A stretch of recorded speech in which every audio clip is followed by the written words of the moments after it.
Dans leur tour des Landes des entreprises remarquables, les élus de la Chambre de métier et de l'artisanat des Landes ont fait escale sur la communauté de communes Marennes à Dourcos-Sud, où ils ont visité 2 ateliers de couture, l'un à Bénesse-Marennes et l'autre à Tos. Ça fait un peu plus de 25 ans maintenant que je suis installée à Tos, l'atelier. C'est les retouches, mais je fais beaucoup aussi de vêtements sur mesure, de l'habillement, de l'ameublement, ce qui est housse de fauteuil, dessus de lit, réfection canapé, mais tout ce qui est houssage, où il n'y a pas besoin de faire venir un tapissier, quoi. Et après, ça fait bientôt 8 ans maintenant que je me suis mis dans l'accessoire féminin, et puis à peu près 3 ans dans l'accessoire masculin.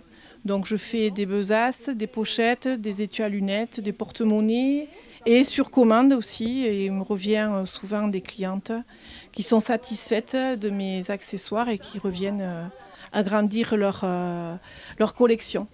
Donc les bobineuses, c'était l'atelier de Rachel que j'ai rencontré en début d'année.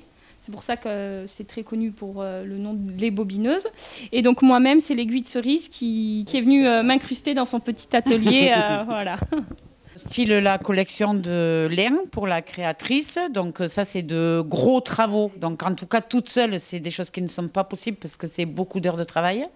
On partage aussi un peu tout ce qui est aménagement de vannes, de camions pour les banquettes. Là, dernièrement, on a refait aussi un camping-car. Et après, on travaille ensemble aussi sur toutes les banquettes pour des bateaux. On va se faire connaître dans ça, donc on en aura de plus en plus. Et aussi les banquettes de restaurants. Comme j'ai dit tout à l'heure, on travaille aussi avec l'hôtel Mercedes à Hossegor. Là, on a fait un resto à Biarritz. Et après, pour beaucoup de particuliers, en fait, qui veulent refaire leur salon de jardin, donc on fait aussi tout ce qui est ameublement. Et après, chacune de notre côté, on travaille avec des petites boutiques, on fait des retouches.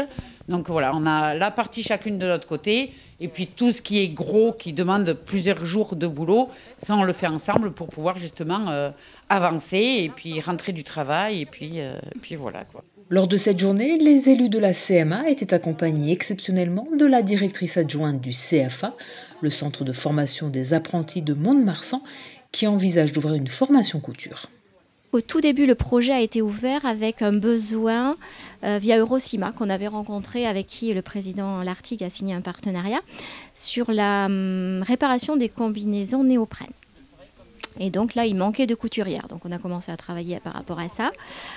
En rencontrant le conseil départemental des Landes, ils nous ont aussi parlé des entreprises landaises qui recherchaient aussi des couturiers. Donc on a pris contact sur le territoire montois, plutôt avec Adichat, Pyrenex, qui eux aussi recherchent.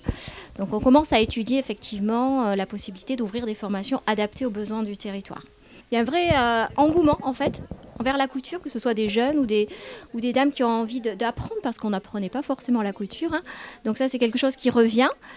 Et en ayant discuté aussi avec le Pôle emploi de Mont-de-Marsan, il y a pas mal de personnes en reconversion professionnelle qui souhaiteraient se former. Et il n'y a pas de formation effectivement sur les Landes dans ce domaine-là. En tous les cas en alternance, avec la possibilité d'être stagiaire de la formation professionnelle. Donc voilà, je pense qu'il y a quelque chose à travailler. Voilà, on est vraiment au balbutiement du projet. Mais ouais, c'est quelque chose qui revient effectivement en force. Ouais.